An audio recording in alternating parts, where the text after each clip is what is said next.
Səidə Sultan özündən hazırlanan sujetin mağazin sayağı anonsunu verdi. Səidə kimə ilan dedi? Bəli, bəli, düz eşitdiniz. İlan, show biznesin ilanını bugün Səidənin dilindən tanıyacaqsınız. Amma az sonra. İlanlar var, özdə anakonda ilanları. Səidə Lider mağazinə show biznesin bəzi üzvlərinin xarakterindən danışdı. Özü də bu xarakterlərə uyğun olaraq onları görün kimə və nəyə oxşatdı. Hansı bir heyvana bənzədə bilərəm? Hər bir sifətdə insanlar var. Əziz show biznes nümayəndələri, bizdən inciməyin. Babalı Səidənin öz boynuna. İlan da var, tülküsü də var. Şiri az dərəcədədir. O show biznesin bəzi nümayəndələrini heyvanlar, nağıllar aləmi ilə müqayisə edib, hətta çoxunu bu aləmdə olanlara bənzətdi. Nata arada bir dənə ilan olur. Necə? Natavan? Axı siz rəfiq idiniz. Olmuya. Adamı bir sancmaq sas olur. Adamın 7 qatından yeç. Şimdi bu da bir-birimizi sancmışıq ki. Amma bir dənə fıs eləyər ki belə. Ha deyirsən qız salam, belə eləyəcək. Bax, Allah yəni xasiyyətini bilirəm də. Yəni bilirəm ki, o qızda var tırrıq. Tutdusa tırrıq, üzün görmür. Belə de, biz də elə bildik küsmüsüz və ona görə ona ilan deyirsən. Nata mənim aləmimdə bilsən nəyə oxşayır? Multfilmlərdə farfırlı kuklalar olur, belə kukla, belə farfırlı. Ona bənzədir.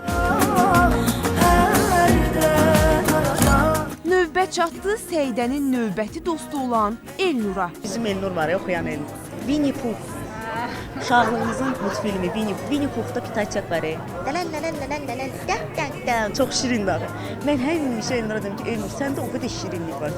Mən sənə pitayçaqa oxşadıram. Если я чешу в затылке, не беда. В голове моей опилки, да. Но хотят там и опилки, но кричалки и вопилки, а также шумелки, пыхтелки и сопелки. Сочиняю я неплохо иногда. Ay Səidə, bəs Xumar Qədimova, Kərtənkələ. bəs Nadir? Nadir mənim dostumdur, Nadir mənim canım ciyərim. Nadirin xətrini də dünyalar qədər istəyirəm. O əjdahadsa deməli əjdahadır. Bəs Aygün Kazımova? Aygüz Kazımovu fəsillərə bənzədirəm. Dəyişir, yaz olur, payız olur, qış olur, yay olur. Başqa kim qaldı? Hə, Röya. Röyadır. Röya artıq sözün demiş. Dayan, deyəsən yenə kimdənsə danışmaq istəyirsən. Bir müğənni var, o çox şeytana oxşayır. Kişi müğənnisidir. Üzündə var şeytanlıq, heç də belə.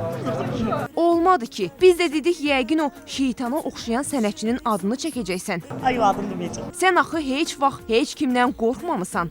Sənə nə oldu? Mən azadlığı sevən insanım.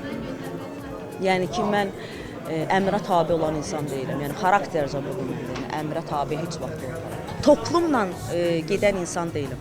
Sürüdən ayrı gedərəm özüm. Danış ay qız, sən demə sənin ürəyin lap doluymuş ki. Bu sürüdən ayrı getməyin sənin sənətinə mane olmur. Əslində təzə fikirləşirdim, mane olmur. Amma indi bilirsiniz, yox. Əksinə qıraqdan mənə pluslar gəlir. Bir çox heyvanların, nağıl qəhrəmanlarının adını dedin. Bəs şir, canavar, bayquş. İlhamə xanım özü şir olur. Mənim üçün yəni şir, canavar show biznesdə yoxdur. Səyidəm. Çoxdur bacamla. Bəquşdan bolu. Sözü üzə deyən və deyəndə də o sözü kimlərəsə yer edən Səidənin bugün Lider mağazində dediklərinin tez zamanda səsi sorağı digər verilişlərdən də gələcək. Ən azı kimlərsə Səidənin heyvanlar, nağıllar aləminin qəhrəmanı olmaqdan imtina edəcək. Kimlərsə düz deyir deyib ona dəstək çıxacaqlar.